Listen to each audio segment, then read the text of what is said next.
Ancelotti aí nos últimos jogos. E esses perdem espaço. Isso vai gerar revolta. Vamos colocar aí os dois campinhos, então. A gente falou dessa repetição do Ancelotti, né? Se apoiando muito na base aí da seleção do Tite em 2022. Olha aí, só para você comparar, os jogadores que estiveram em campo naquela estreia, em 22, e hoje também. Então, ó, Alisson, Marquinhos, Casemiro, Paquetá, Rafinha e Vini Júnior. O Alisson Mancini, que também é muito contestado, né? Todo mundo sempre lembra, não fez uma defesa milagrosa, aquele chute da Bélgica que entrou. Eu, particularmente, acho que o Alisson não falhou nas Copas anteriores. Ele é titular pela terceira vez no gol da seleção, né? Uma marca importante, inclusive, que o Taffarel alcançou, mas ganhou a Copa na segunda do Taffarel, né? Foi titular em 90, ganha a Copa de 94, é titular de novo em 98.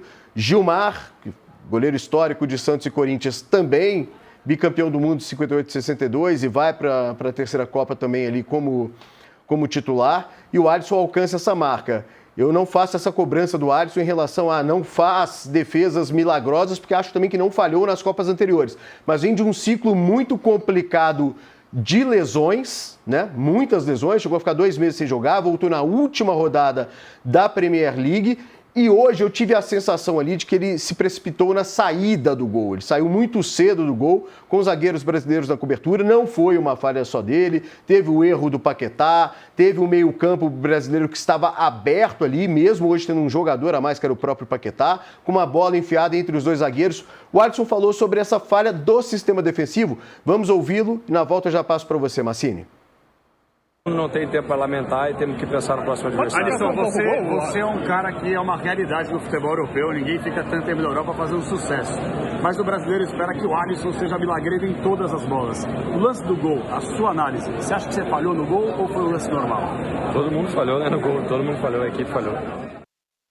Então, o Alisson falando, Capelanes da Rádio Bandeirantes fez a pergunta, o nosso companheiro Thiago Rabelo acompanhou também essa entrevista do Alisson na Zona Mista. O que você achou desse lance, Mancini? O que você acha, aí não falando só do Alisson, mas desse sistema defensivo da seleção brasileira, que eu já percebi a sua preocupação e também casa muito com o que disse o Gabriel há pouco.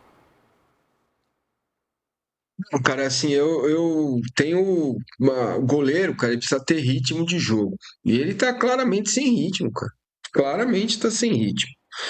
E aí, o fato dele estar sem ritmo é que justifica a convocação do Everton, certo?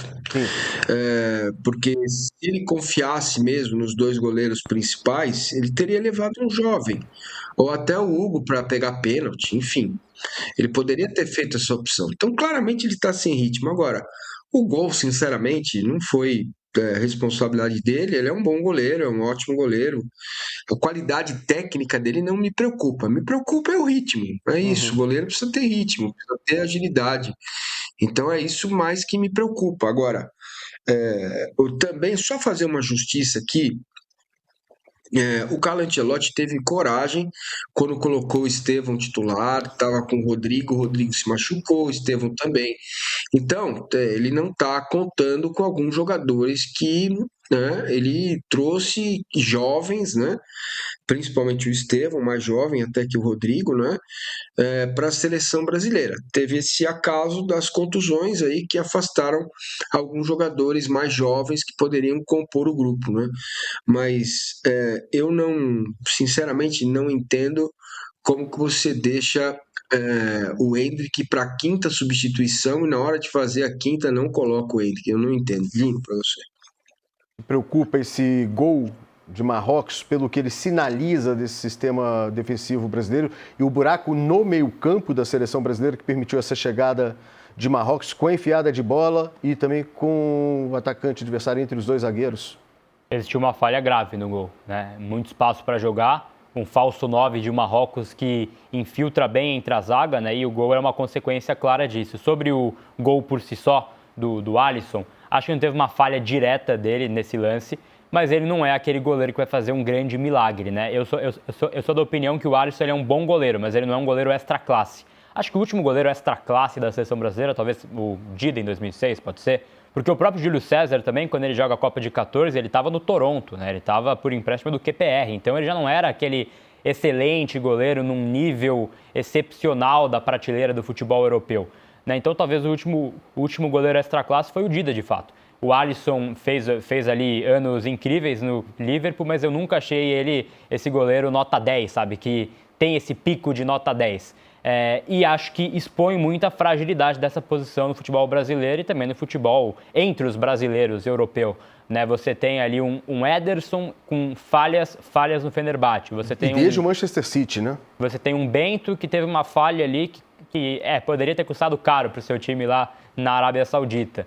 Tem o Hugo também que não convenceu. Então o Alisson virou uma consequência óbvia desse gol, mas eu acho que ele é outra figura que faz parte desse esgotamento que já vem de 2 Copas do Mundo e se repete esse ano. E no caso dos goleiros, pela primeira vez na história das Copas, a seleção brasileira tem em um Mundial os 3 mesmíssimos goleiros da Copa anterior, com a entrada do Everton por último nessa lista, em função do que o Paulo Massini já disse. Massini, você acredita ainda que ele pode colocar o Endrick dificilmente como titular? Porque se não usou o Endrick entre as 5 substituições hoje, é difícil imaginar que ele já coloque o Endrick como titular na próxima partida. Mas, pelo menos no decorrer do jogo, para testar efetivamente, testar não, porque eu acho que o Endrick não precisa mais de testes, né? O Endrick já se provou um jogador decisivo, com gols importantes, em momentos importantes, gols que garantiram ou empate ou vitória para o Brasil, porque tem mais isso, não é só marcar o gol, em que momento do jogo se marca um gol.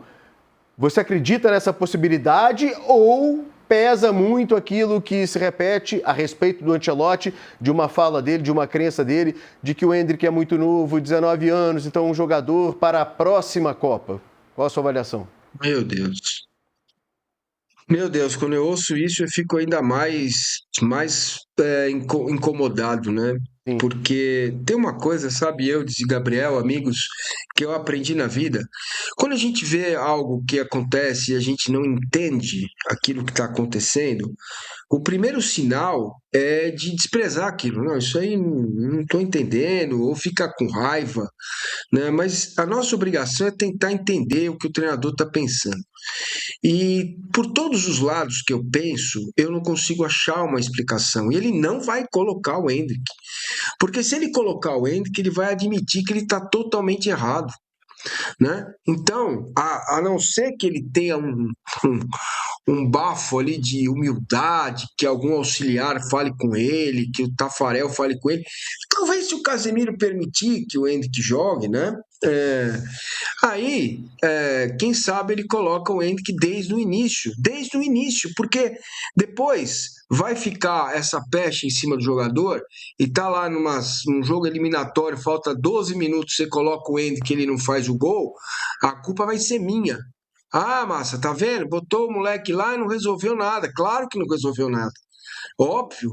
Tem que pôr ele contra o Haiti. Esse time mais jovem, esse meio-campo mais forte, tem que pôr contra o Haiti.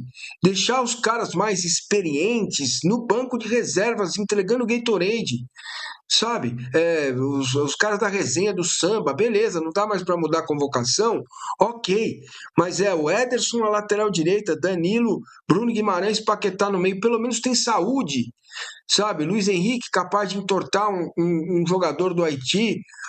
Né? O Vinícius Júnior, nada. Ele não foi bem no segundo tempo, mas se não fosse assim, a gente tinha perdido de Marrocos, porque ele ainda deixava o Hakimi com uma pulga, não, com um elefante atrás da orelha, né? E o Hakimi, vou sair, vou jogar, mas nas costas está o Vinícius Júnior, não sou eu, não é o Massa que está ali, pegando carona, né?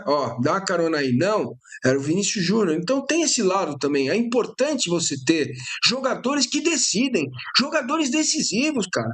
Agora, jogador passa pano, enxuga gelo, tem um monte, né? Então, ele não vai colocar, primeiro, ele não vai colocar e vai, quem sabe, talvez, pelo menos o Matheus Cunha, que entrou muito bem. Gostei do Matheus Cunha, entrou com personalidade, entrou dividindo, tentando jogar individual, chamando a torcida. Eu gostei do Douglas Santos, né, que teve personalidade também, todo mundo preocupado, o lado direito de Marrocos, lá, meu Deus, o Hakimi, que é excelente, melhor lateral do mundo, espetacular, mas nas costas dele também tem jogo. Então, eu gostei muito do Douglas Santos, jovem também, né? Não é um idoso, é um jogador que deu conta, fisicamente muito bem, né? Firme, concentrado no jogo, ao contrário das lideranças da seleção brasileira, como o Casemiro, por exemplo. Você falou aí do Vinícius Júnior, repito, foi eleito o melhor em campo, vamos ouvi-lo, ele também deu entrevista ali na zona mista, na saída do gramado, sobre o empate da seleção brasileira. Aliás, falou também sobre o gramado. Vinícius Júnior, que de fato não